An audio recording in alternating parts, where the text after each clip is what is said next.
of senators questioning yesterday, nearly all of which made the case for witnesses and documents. And some of the best questions actually came from Republicans. From Senator Collins and Murkowski, asked the President's counsel if they could give an example of the President expressing concern about Hunter and Joe Biden before the former Vice President announced his candidacy. President's counsel could not point to a single example to support the claim, so he made up a bogus excuse that his answer was limited to what's in the record. Senator Romney asked the President's counsel if they could clarify the specific date when the President ordered the delay in military assistance and what reason he gave for doing it. Again, President's counsel could not point to anything to answer Senator Romney. Now, these are crucial points, and they get right at the question of corrupt motive. The simple, factual questions. And the President's counsel, unable to answer them. Wow. You know who could help them answer those questions? Mick Mulvaney, John Bolton, and our other two witnesses. So could the documents that we have asked to subpoena. A few other moments stood out. I asked presidents, they said they were not demanding absolute immunity. So I asked them to name a single document or a single witness that the House counsel requested as they went through the process that the President said, okay, not one. They couldn't name one. Mr. Philbin had to filibuster, P-H, get it? Had to filibuster an answer as to the general reasons they might call immunity. Another moment stood out amazingly. On Monday night, Mr. Dershowitz advanced a scarcely believable argument of impeachment. Yesterday, he went even further, suggesting that because presidents believe their re-election is in the public interest, when they do things to benefit their re-election, it is in the public interest and they can basically do whatever they want. I hear he's correcting it on TV today.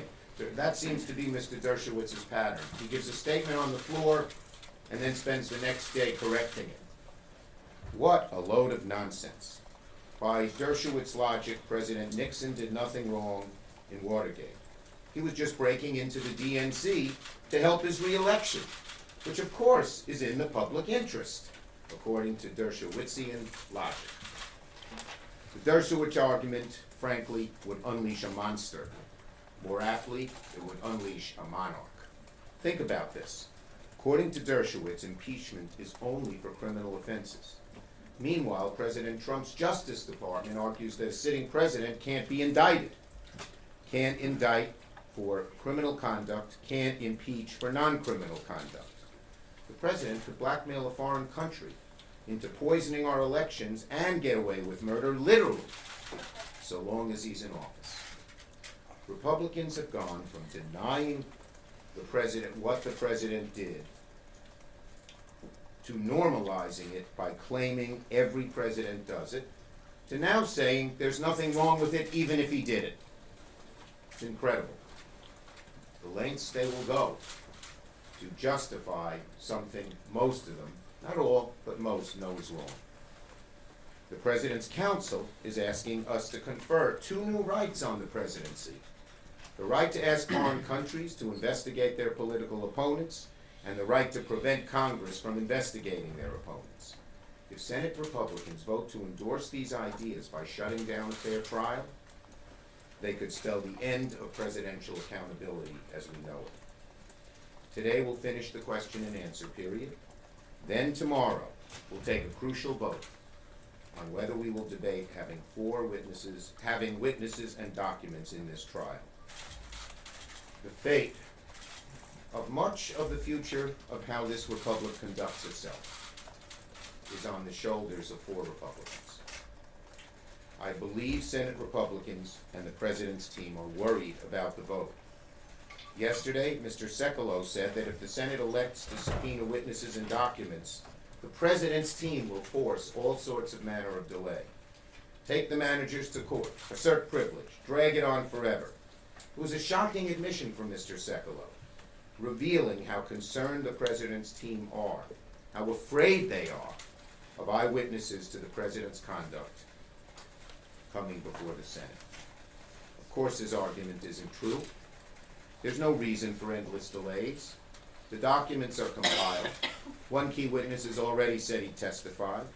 We'd expect the others to comply if subpoenaed, and questions of privilege can be sorted out right here in the Senate. Mr. Sekulo's argument was nothing more than a threat, a shakedown. He told senators to their faces that the president's team will do whatever it possibly can to prevent them from seeing the truth. It reminds you of something the president would do or say, and it should offend my Republican colleagues just as much as it offends us Democrats. We are a nation founded on the idea of truth, of reasoned debate, of facts, ideas, argument. That's all we're seeking in the trial. As we've said before, we don't know what the four witnesses will say. They're presidential appointees. We don't know what the documents will reveal. They might be exculpatory. They might be further incriminating. We'll live with the facts. We'll live with the truth and let the chips fall where they may. Will our Republican friends. It is certainly in their interest and the president's interest that we have a fair trial. A trial without truth, without key evidence, without witnesses and documents, would render the president's acquittal meaningless. A giant asterisk next to it, because the trial was so rigged in his favor. Senator Durbin. Thanks, Senator Schumer. I don't know if there's such a thing as a gruntled former employee. It turns out that President Trump has plenty of disgruntled former employees. And it seems to be the genesis of a lot of tweets these days. John Kelly, John Bolton. Listen to what they said yesterday when they talked about the John Bolton manuscript, which they never ever really conceded that they received at a certain date. They said this manuscript contained top secret information and therefore couldn't be released to the American public. Excuse me if I'm suspicious, but I think the John Bolton manuscript is now in the same desk drawer as the president's tax returns. Instead of an IRS audit, the John Bolton manuscript is going through a security audit that I'm sure will not be completed until after this trial is over. So now we have John Bolton's professed position that the president told him that he was actually doing this, withholding funds from Ukraine for political purposes, which is going to be held back from the American public as long as possible. John Bolton should be testifying. What we heard yesterday from those on the other side was the continuing position that this is going to be something like a trial without witnesses and evidence. The American people know a lot more about trials than that, and they certainly understand that there's no trials without evidence and witnesses, and John Bolton, Mick Mulvaney, and the two others we've mentioned should be starters. Now this threat too that they're going to prolong this indefinitely because it is going to be the only way to deal with this issue really raises another question. Do I understand that Senator McConnell is now arguing we cannot wait to get back to the business of the Senate? The business of the Senate? Last calendar year, we considered 22 amendments on the floor of the United States Senate in the entire year. 22. 6 of them from Rand Paul that were dead on arrival. He insisted on a vote before we could leave town. 22 amendments. And now they are arguing with a straight face that this trial goes on for another week. It's going to keep us away from serious Senate business. The only Senate business we know has been Mitch McConnell's passion to fill every federal vacancy with a lightly qualified, maybe even unqualified person for a lifetime appointment. And can I say a word about Professor Dershowitz? 50 years on the Harvard faculty. I'm sure many people respect him for that, and I certainly do too. But it's no longer Professor Dershowitz appearing before the United States Senate. It's Advocate Dershowitz. Those of us who've been in a trial situation know that when you're hired by someone, when you have a client, you do everything in your power to argue that the law and the facts are on your side, sometimes pushing the truth just to make sure that your client will win. What we've seen from Professor Dershowitz is exactly that. He is arguing now, as Senator Schumer said, that if you can identify something as president that's in your political interest and say that's the national interest, then all bets are off. They can go forward from that point and do anything they wish with impunity. Is that really where we want to go as a nation? Honestly, If people are going to believe that this is a true republic or democracy, depending on your taste, they have to understand that the leaders in this country are subject to accountability and the rule of law. The Republicans have missed that, and unfortunately it's at our expense. The last point I would make is this. I listened to these questions yesterday and understood that there are at least, I hope, 3 Republicans who are seriously consider joining us when it comes to witnesses. We need more. And I hope that there will be more who will join us. This has to be a real trial at the end of the day for the American people to believe in it. If we're going to bring this nation together, we won't with a short-circuited trial so Mitch McConnell can return to his judicial vacancies. I hope the questioning today moves along that track.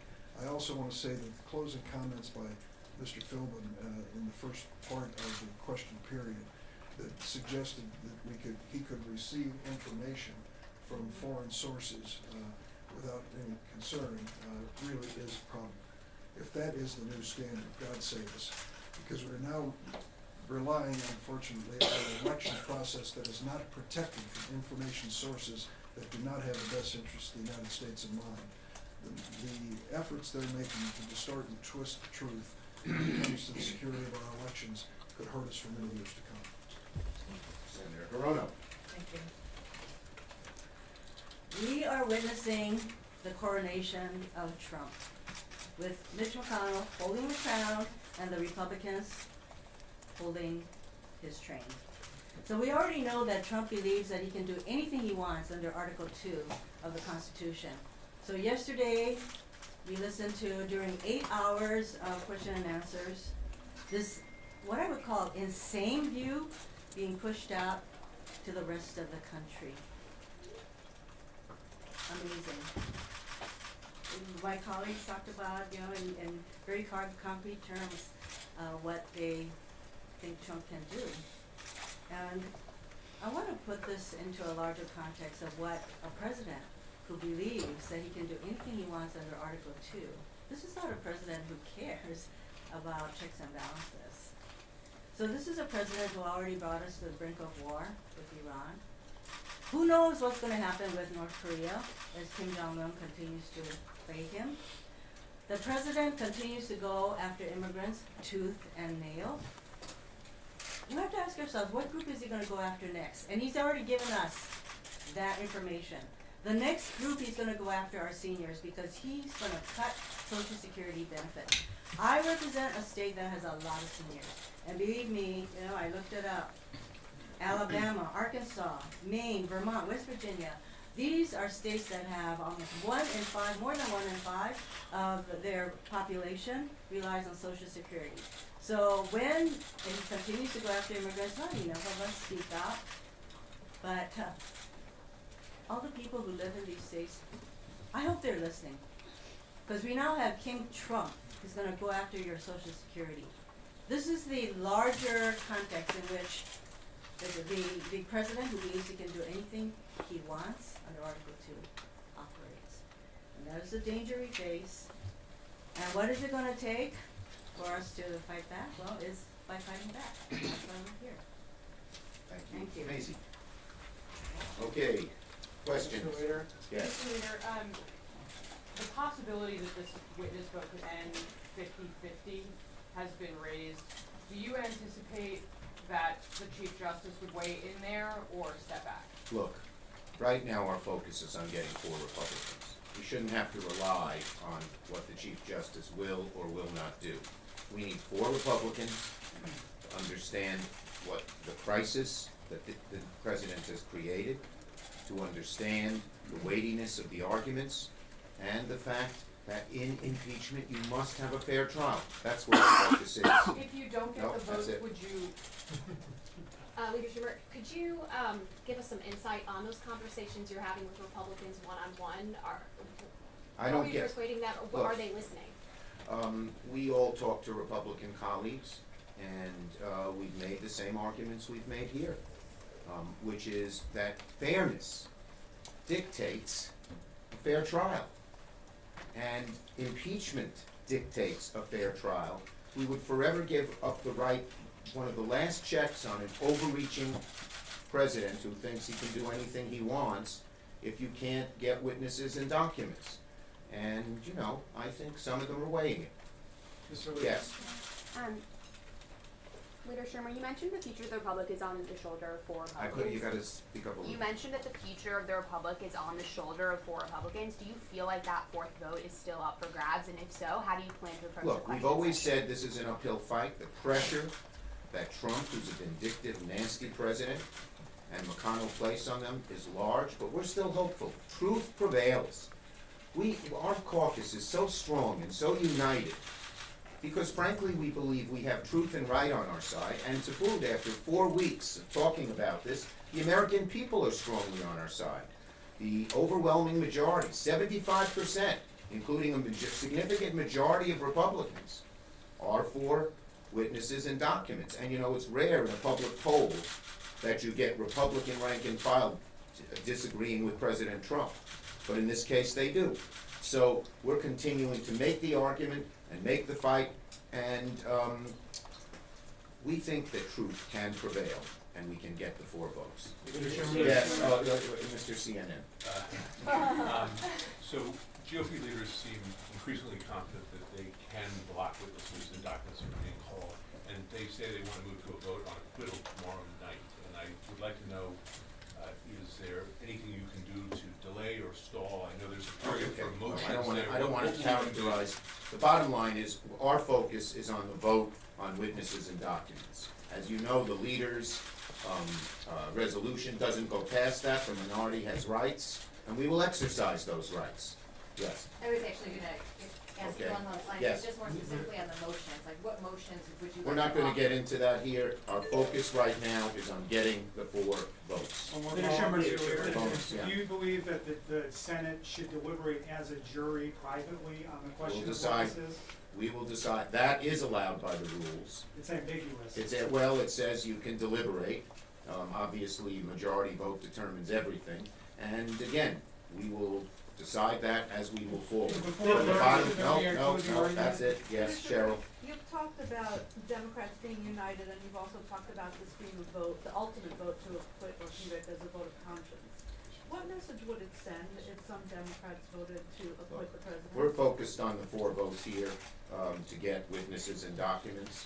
I believe the House managers have made an extremely strong argument, and we're focused on getting the 4. And that's where the focus will be.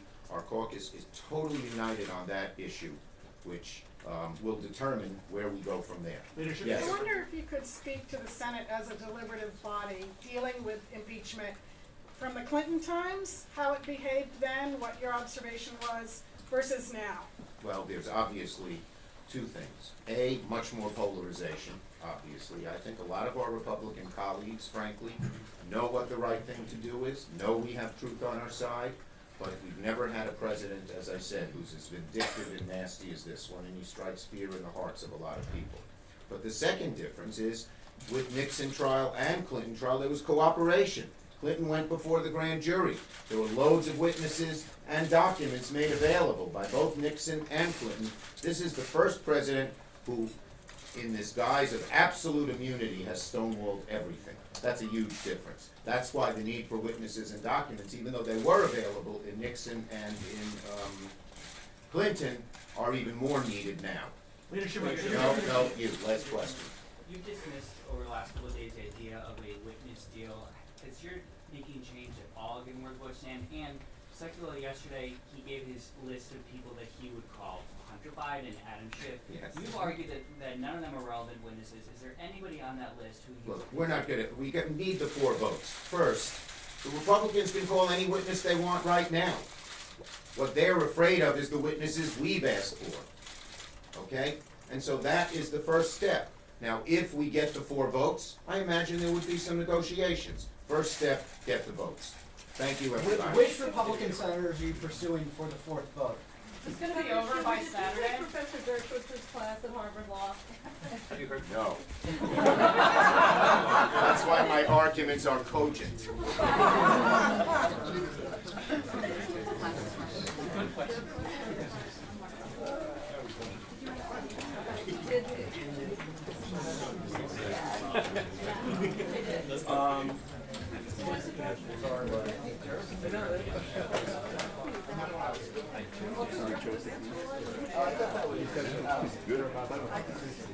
Clever question. Did